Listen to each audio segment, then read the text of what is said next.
Shalom, jemaat yang dikasihi Tuhan Yesus. Kita yang hidup di daerah Sulawesi Utara pasti sangat familiar dengan berbagai bunyi lonceng dari 1 atau 2 atau 3 gereja di daerah kita masing-masing. Bunyi lonceng gereja yang berkumandang memberikan pengumuman mengenai berbagai peristiwa yang terjadi di daerah di mana gereja itu berada. Lonceng tersebut tidak hanya mengumumkan adanya ibadah-ibadah yang segera berlangsung, tetapi juga peristiwa-peristiwa yang terjadi di gereja, seperti adanya pernikahan, bahkan berita kematian atau pemakaman seorang jemaat.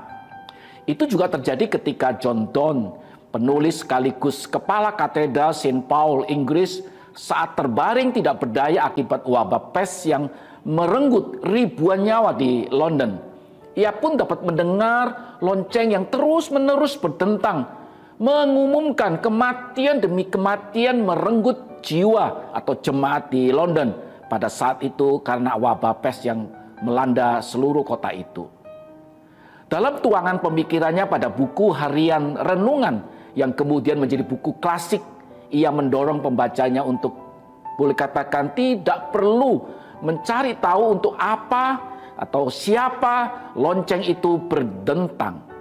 Yang pasti, lonceng kematian itu suatu hari berdentang untuk setiap kita masing-masing.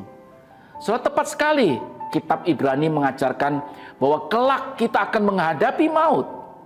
Dikatakan dalam pasal 9 ayat 27, sama seperti manusia ditetapkan untuk mati hanya satu kali saja dan sesudah itu dihakimi.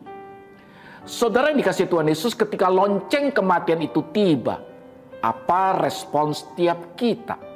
Apakah berita lonceng kematian itu menjadi sebuah getaran yang menggetarkan kita atau getaran sukacita karena kita akan bertemu dengan Tuhan yang menciptakan kita? Saudara, para peneliti di Silicon Valley terobsesi untuk menaklukkan kematian dan bisa hidup selamanya. Ini menunjukkan bahwa manusia modern berusaha menghindari kematian dan tidak siap menghadapi kematian.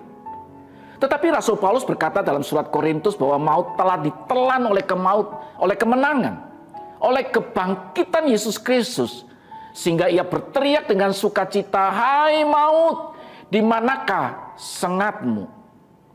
Apabila lonceng berdentang bagi setiap kita, maka lonceng tersebut akan mengumandangkan kabar baik tentang kemenangan Yesus atas maut dan dengan sukacita karena sudah melepaskan kita dari maut.